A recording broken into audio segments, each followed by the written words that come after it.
So we hiked and hiked and hiked and hiked, and we finally found a place that we called home. And some of you have been there, some of you will be there in the future. It's where all that video was filmed that we started the presentation with, and it's the only place in the creek that has views like that. So come out and check that out. There's another place nearby, and so that's where this story leads us.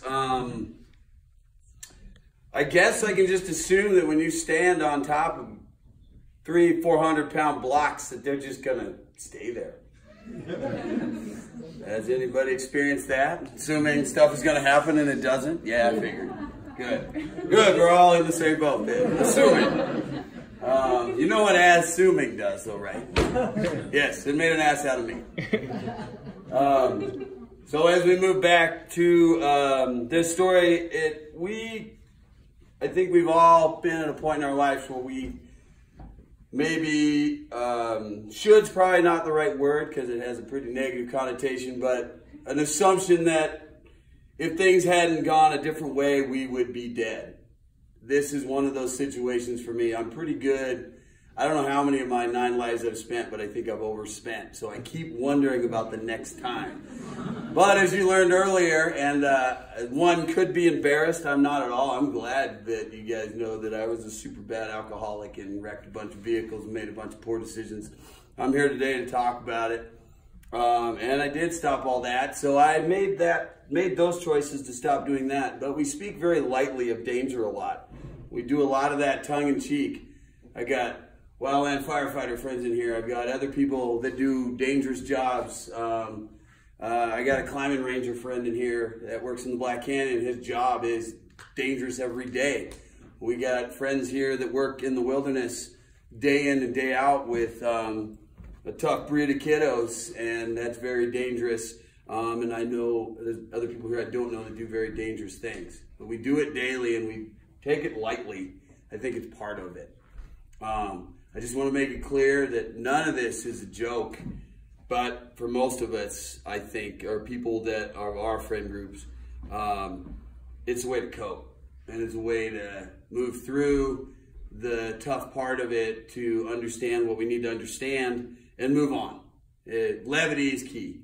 So when we laugh about this stuff, just know that there was definitely a lot of thought processing that went through this to come back to the humor. So, yes, I climbed into that chimney. We had done this many, many times. We're very good at new rooting these days, and we're very good at not throwing loose blocks on each other. I don't know how we've gotten this good. I just think it's lots and lots of roots and a lot of time.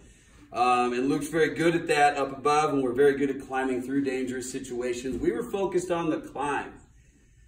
This was something very new to me, is what he described. I climbed in there. I guess we should have checked that giant block. Because next thing I know, the next thing I'm realizing is I did something that I've never done and probably won't again. I took a belay whipper. I was the one falling. And Luke was not. And all I'm thinking is I'm eating shit and not knowing what's happening is, oh crap, I'm pulling Luke off this rock right now. If anybody's familiar with simul climbing, that's what was going on in my head at that moment. I just was sure I was tearing him off the wall.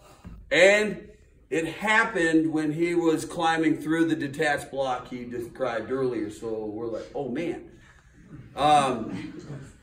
I wish I had Dane's view of this because it sounded pretty rad. Apparently, a rock came out from underneath me. I did some backspin, breakdance, sweet moves. He was sure I broke my back. And next thing I know, where Luke left us off is I'm underneath this thing. How did Luke not go? Well, this is a PSA for auto-locking belay devices. My hands was off. I didn't do my job as a belayer. I suck, which sucks because I've been trying so hard to be belayer of the year for years. And it's not that guy on the internet. You've all seen that stupid video.